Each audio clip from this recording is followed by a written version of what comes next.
Ô âmes héroïques en quête d'aventure, soyez les bienvenus à Ordanel. Je vous accueille dans mon monde avec la plus grande bienveillance, et je vous partage ce que je sais. Mais je n'ai pas la science infuse, il y a encore tant de questions irrésolues. Celle à laquelle je brûle de répondre, c'est de savoir ce qui nous unit. Quelle est la véritable nature de mon monde pour le vôtre? Est-ce une simple idée? Un conte fantaisiste? Une bulle d'évasion? Je préfère encore ce que j'ai cru comprendre dans certains échanges. Notre monde serait une sorte de jeu pour vous. Certains habitants d'Ordanel qui craignent le destin en seraient très offusqués. Mais moi j'y vois l'opportunité de le rendre vivant, car un jeu brille dans l'implication et dans le partage de ses joueurs. Alors soit, admettons que tout ceci n'est qu'un simple jeu. N'est-il pas temps d'en définir les règles, d'être le plus précis possible afin d'affiner le trait jusqu'à atteindre la perfection? Et un peu de compagnie ne serait pas de refus dans ce processus d'écriture, car comme je l'ai dit, chaque joueur a son mot à dire. Alors laissons la foule s'exprimer sur ses règles. Bienvenue dans le 4e chapitre de la création.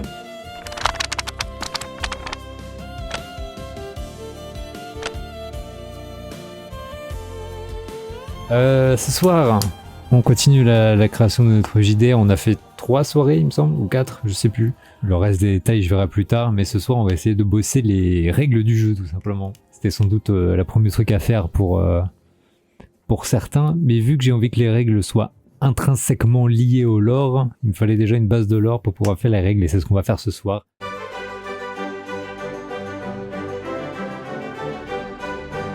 Et vous retrouvez mon petit document, voilà, j'ai rajouté la partie 4, les règles du jeu. C'est ce qu'on va faire ce soir.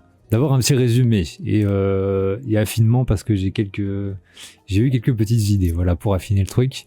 Les dieux, eh bien c'est très simple, c'est un panthéon de dieux, au début il n'y a rien, puis il y a des gens de la création, puis il y a des titans, et voilà, ça se découle.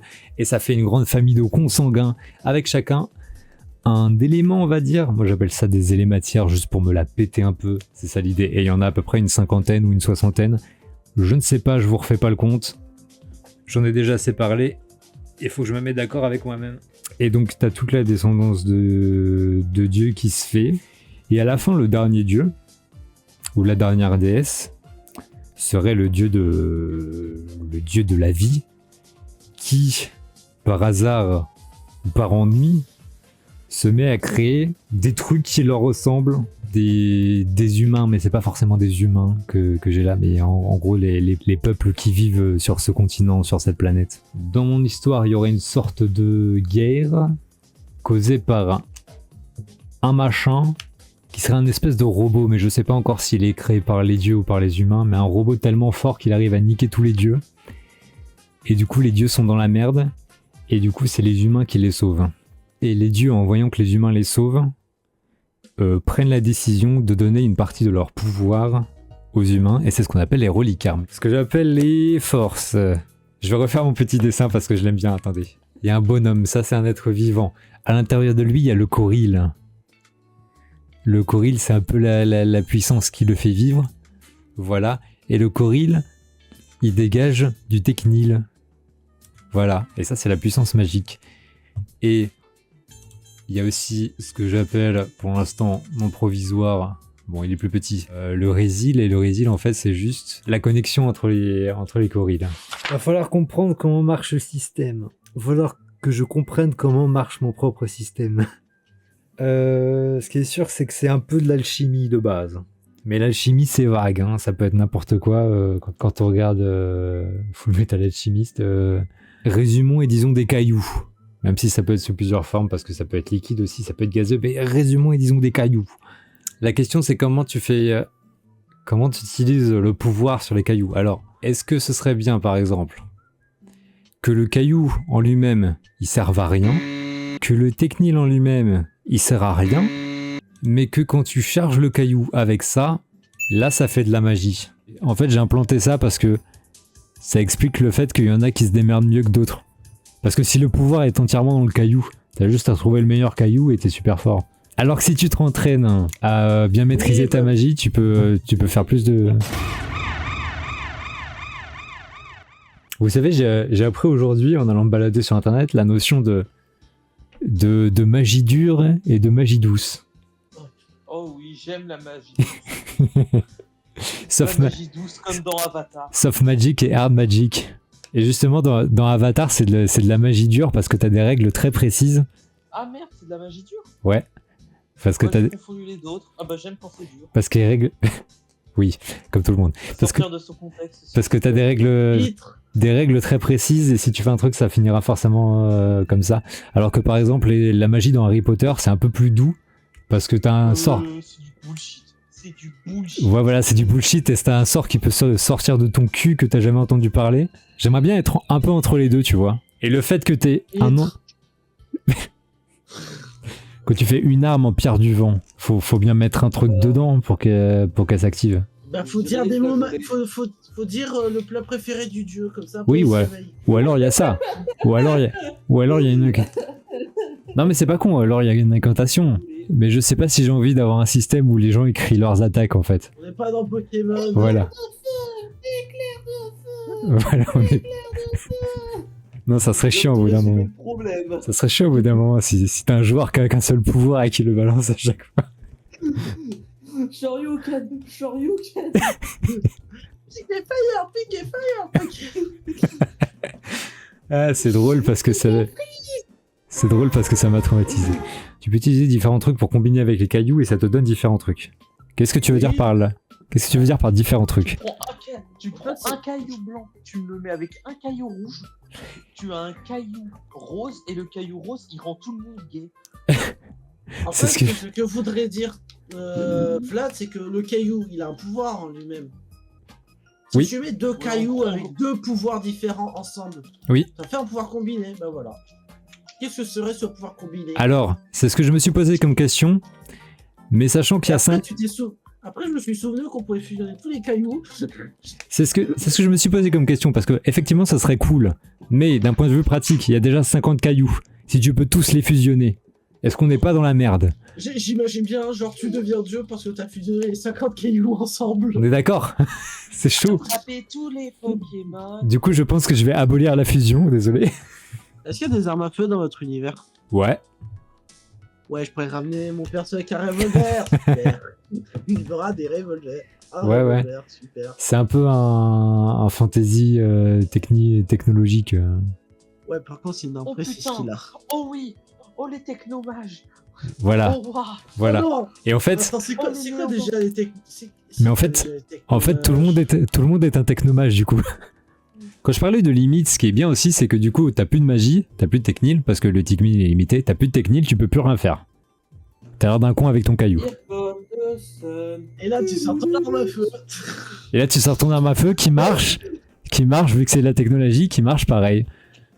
Je savais que j'aurais pas dû acheter Made in China dans cet univers. Dommage. Les élématières ont un pouvoir latent qui s'active au contact du technil. Pour avoir plus de puissance, est-ce que c'est plus de technil qu'il faut mettre? Ou une meilleure pierre? Ça impliquerait qu'il y ait des niveaux de pierre. Ma question principale, je l'ai oubliée, mais j'en ai une autre. Tu fais comment pour l'antimatière? Oh, le casseur de couilles. Tu es problématique, Vlad. Tu veux faire des sabres laser, c'est ça? Il y a une matière qui sera de l'antimatière, voilà. Merde. Du coup, c'est pas de la matière. Oh, tais-toi. Les amis, on va devoir être un peu plus sérieux et technique cette fois. Comment ça marche? Comment ça marche dans le jeu? On peut garder une jauge en équilibre, et on peut faire à peu près ça pour le technique. Gros, tu exploses pas, tu sais, tu meurs. Je vous le mets de 0 à 300 parce que j'aime bien 300. Pourquoi 300? Parce que... Pourquoi cette valeur arbitraire? Et en fait, l'idée du technique, c'est que ça dépend de ton coril. Si t'as 300 ici, t'as 300 là. Mais ça dépend aussi de ton rang. T'as 3 rangs, t'as le noble, t'as le soldat et t'as le roturier. Et pas un roturier. Tu as le gueux, le pauvre et le un peu moins pauvre. Voilà, c'est ça. Et en gros, ça explique, Ah ouais. ça définit comment ton Coril se transforme en Technil. Tu peux produire ton Technil de façon différente. Quand ton Coril baisse, quand ton Coril monte, ou quand ton Coril bouge pas. Si t'es noble, c'est proportionnel. Si t'es soldat, c'est inversement proportionnel. Et si t'es roturier, ça te donne 100 de façon constante. Faut que ce soit un peu moins que la moyenne. Comme ça, il y a des avantages, mais au moins t'en as tout le temps. Et ça fait trois façons de le produire. Tu vois, par exemple, les soldats, ils ont besoin de faire la guerre. Donc quand leur vie baisse, ils ont plus de pouvoir magique. Ouais, ok, ça s'appelle. Oui, ça c'est juste ce qu'on un DPS, ça, monsieur. Voilà. Oui. Alors que Littéralement, il se plante un couteau dans le cœur, il devient Dieu. alors que le noble, le magicien, l'érudit, tu vois, quand son corps il monte, lui, il a plus de magie quand son corps il monte. Oui, ça s'appelle un healer. Voilà. Oui. Et le gueux, quand il a. Non, ça s'appelle un tank. Et le gueux, comme il en a rien à foutre, il produit de façon continue. Oh. Mais moins. Ça s'appelle une batterie. Comment on forge un truc? Et puis, enfin, tu prends une enclume, tu tapes dessus très fort avec ton marteau. Oui, mais qu'est-ce que ça te donne au final? Un objet crafté. Si genre tu utilises... Un objet, et si tu fais une réussite critique, ça te donne un objet, mais mieux. Je pense que vous... Ouais, je pense que vous allez pouvoir ramasser des cailloux dans le monde. Et avec les cailloux, vous pouvez faire des armes ou des trucs. Soit faire des armes avec, soit rajouter des pouvoirs aux armes. Ça veut dire que tous les cailloux que tu trouves, tu peux les foutre dans ton arme et reforger ton arme, mais après ton arme elle a 1 milliard de pouvoirs. Après t'as toujours la limite de qu'est-ce que tu peux utiliser effectivement avec le technil qui est en toi à ce moment donné. Surtout que si t'as plusieurs trucs, littéralement vu que tout ton équipement est fait comme ça veut dire que tu dois alimenter tout ton équipement en permanence, ce qui fait qu'au final t'en as plus beaucoup. Utilisation continue du technil corporel. En fait, ce qui va me poser problème, c'est les trucs de façon continue, comme j'ai dit. Parce qu'avec mon système, du coup, si t'as une armure en mode, mettons une armure enflammée, qui est du coup avec de l'élémataire enflammée, tant que tu l'alimentes, elle continue à faire du feu, par exemple. Mais genre, une fois que t'as plus de technique, tu peux plus l'alimenter, du coup, elle fait plus de feu. Et ça veut dire qu'il faut qu'on retranche ça à chaque tour et qu'on fasse ça pour toutes les pièces d'équipement. Donc il va falloir limiter l'équipement aussi. Après, il faut qu'il y ait une différence entre l'équipement porté et équipement dans l'inventaire. Quelles sont les limites? Le technique disponible. Quel est l'effet effectivement? Sur la cible, ça fait un effet magique bien sûr. Mais sur la personne qui utilise le pouvoir, qu'est-ce que ça fait comme effet? De l'épuisement? Vu que le Coril, c'est aussi l'énergie que t'as. Tu vas perdre de l'énergie aussi. Voilà, je mets en italique quand c'est moi qui propose l'idée et que c'est à peu près sûr. Le coût, coût en technique, hein. C'est déjà une grosse contrainte, je pense. Pour ce qui est des valeurs, là ça va être intéressant, c'est les trucs qu'on teste au dé. Force, agilité, technique, acuité, contact, science. J'ai envie que ça reste simple, donc on va peut-être se limiter à 6. Ça aussi j'en avais parlé, il y a un système de corps, d'esprit et d'âme. On présente le physique, la pensée et les émotions un peu. Et le fait qu'il y en ait 6, ça veut dire qu'il y en a 2 de chaque. La force et l'agilité, c'est pour le physique. La technique et la science, c'est pour l'intelligence. Et l'acuité et le contact, c'est pour les émotions. Ça, en gros, ce que je vous dis, c'est les stats qui vont être testés. Si je vous demande un jet sur un de ces 6 trucs. Et les stats secondaires, ça serait des bonus positifs ou négatifs qui, du coup, dépendraient de ça. Mais ça serait pour affiner un peu les jets. Voilà, c'est des modificateurs en fait. C'est pour éviter d'avoir trop de stats différentes. J'ai envie de rester simple. Là pour le coup, j'avoue que je m'inspire pas mal d'aventures où il y a que 3 stats au final qui sont testées. En plus, ce que j'aime bien avec le coup de 6, si tu prends 6 sommets et que tu les mets à égale distance, ça te fait un octaèdre parfaitement régulier. Et ça, c'est stylé. Et je me dis que du coup, les modificateurs, en fait, ça pourrait être les arêtes de l'octaèdre qui relient 2 sommets. Parce que tu vois, par exemple, la puissance, c'est la force et la technique. Donc t'aurais le sommet de la force et t'aurais le sommet de la technique et qui sont reliés par la puissance. Mais dans ce cas, il me faudrait 12. Parce qu'il y a 12 arêtes dans un octaèdre. Oui, je vais loin. Oui, je vais loin, mais c'est stylé parce que le concept, justement, c'est de lier un maximum de trucs concrets à la métaphorie de l'univers, en fait. Donnez-moi une situation et je vous dis avec quoi, qu'est-ce qu'on ferait comme test. Ok, imaginons. Un entretien les trois d'embauche. Google. Chacun votre tour, ça sera plus simple. Ok, bah imaginons on est en jeu, les 3 gogoles présents ici, Ouais. et on a un ennemi en face de nous. Oui. Et si on a genre chacun allez, un ou 2 cailloux différents. Pour combattre le dragon, Vous- il nous faudra quoi comme Vous aurez pas des cailloux, vous aurez des armes et de l'équipement fait à base de cailloux.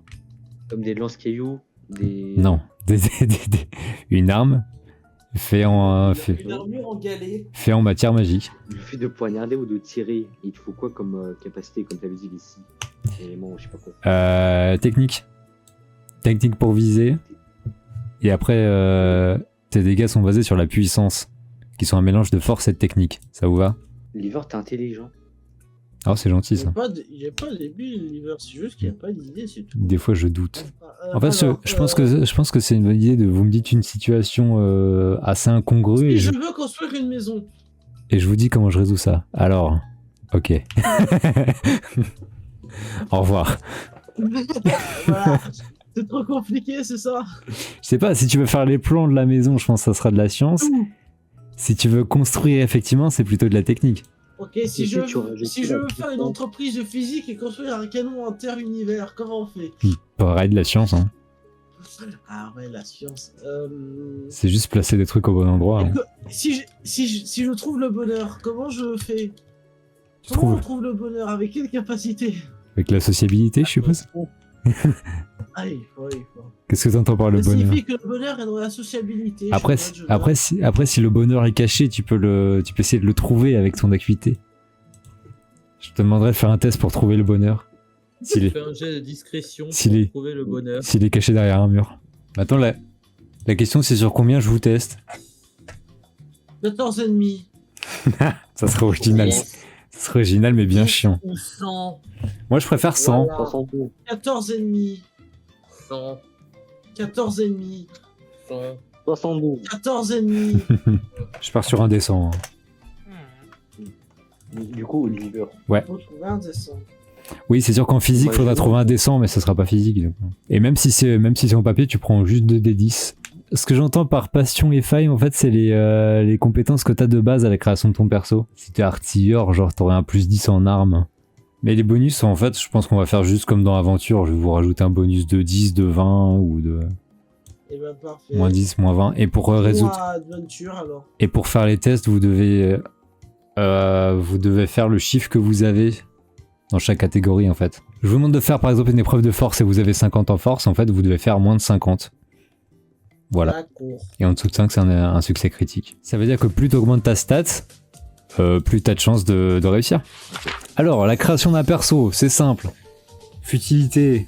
Ce que j'appelle les futilités, c'est les trucs qui influencent pas sur le jeu, genre ton nom, ton métier, ton sexe, ton métier, ton titre éventuellement, si t'es quelqu'un d'important, Ah, on est enfin sur la création de personnage. ton physique, l'âge, et personnalité et biographie. Et aussi la taille et le poids. Mais ça peut être plus important. C'est genre grand, petit, très petit, lourd, très Ah lourd. oui. Après, du coup, tout ça va dépendre de ton espèce. Est-ce que si on vient d'une nation spécifique, on aura des avantages ou des effets négatifs sur C'est ce que je suis en train de me demander. Faudrait que je lis les nations aux histoires de cailloux et tout. Mais après j'ai pas envie que ce soit comme dans Avatar où t'as une nation, un élément. J'ai envie que ce soit un peu plus cosmopolite. Avatar, tu crées le le quoi, les grands hommes bleus ou celui Non. qui a une flèche sur la tête? L'autre. Laissez-moi vous parler du signe sidéral. Mais c'est pas précis le signe sidéral. C'est juste que j'aime bien les constellations et j'avais envie de l'intégrer. Du coup, je me demandais ce que ça pourrait impacter, et si je reviens sur mon octaèdre, en fait, ça pourrait être ça. Imaginez maintenant que mon octaèdre, voilà, chaque petit sommet, c'est une étoile, et ça te fait une constellation. Et en fonction de celle qui brille le plus, en fait, ça change tes stats. Imagine l'astrologie, elle existe vraiment. Et genre, ta constellation, ça donne vraiment une personnalité propre, parmi les 12 qui existent. Vu que c'est un truc un peu destiné, qui a aucun rapport avec les dieux, ça pourrait être les adversaires des dieux, tu vois. les signes du zodiaque. Bref, après les valeurs, on revient là-dessus. Faudra juste choisir quelle valeur vous voulez mettre à combien quand vous créez. Alors, je voudrais mettre toutes les valeurs à 0. Si tu veux. Intelligence. Bah c'est 300 les stats de base. Après vous les mettez où vous voulez. Vous voyez, on revient sur 300 comme par hasard. Donc 300 n'était peut-être pas si militaire que ça. Et oui. Laboritaire. Oui, allez.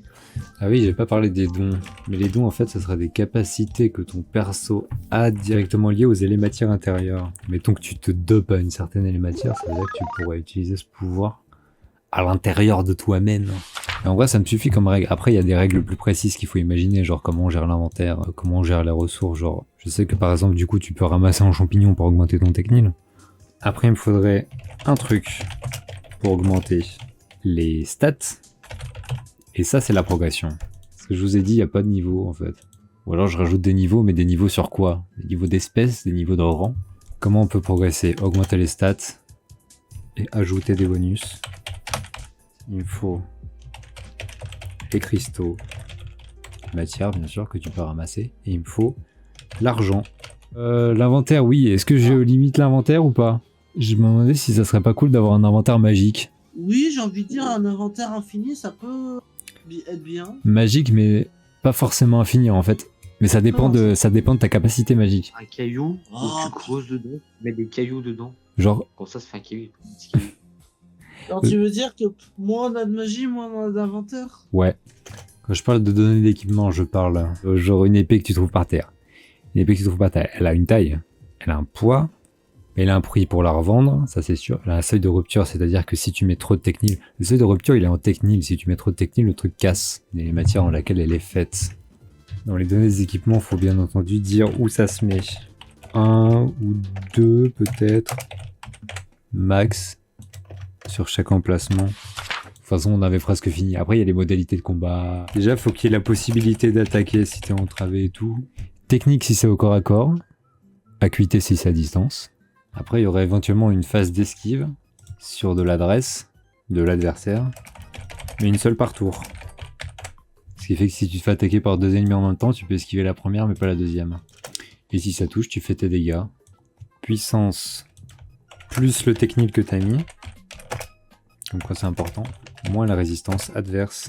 J'avais pensé que le soutien ça pourrait être un test de résonance. Tu vois, genre le MJ il jette un dé pour son PNJ et tu dois faire le même jet à un certain degré pour qu'il devienne ton pote quoi. Mais dans ce cas, à quoi sert la stat de contact? Quoi d'autre? Comment ça marche le temps? Bon, petit tour de table rapide, hein. Pas de soucis, peut-être en fonction de ta vitesse. J'aime pas le fait de devoir séparer les combats d'un moment de vie. Parce que des fois, il y a des trucs mêlés un peu. J'invente des phases et tout, mais c'est juste un test de technique ou d'acuité en fait. Mais t'as même pas besoin d'être dans un combat officiel pour balancer quelque chose sur quelqu'un et faire un test de dégâts. Pour ça, les jets d'initiative et tout, on va juste calculer l'ordre des joueurs à la célérité. Et s'il y a des ennemis, on les intercale. Évidemment, faut prendre en compte les écarts de taille, l'environnement et les coups critiques. Mais ça c'est simple, si tu fais un coup critique, tu fais plus de dégâts. Si tu fais un échec critique, l'autre a le droit à une contre-attaque. Effet de surprise, si tout le monde réussit un jet d'adresse. Avant d'attaquer, évidemment, s'ils se foirent atrocement, c'est eux qui se font surprendre. Après, je fais pas ça juste pour déconner, à m'amuser à faire un truc compliqué, hein. J'ai bien l'intention de faire un univers complet en fait avec des règles cohérentes et qui tiennent la route, et du coup après je peux faire n'importe quoi là-dedans, pas plus qu'un JDR, et développer un lore assez conséquent. C'est ça le plan en fait. Faut que les règles soient solides pour que je puisse faire tout ce que je veux après. Ou que d'autres gens puissent faire ce qu'ils veulent s'ils veulent se l'approprier. Je suis en train de faire le taf de Tolkien globalement.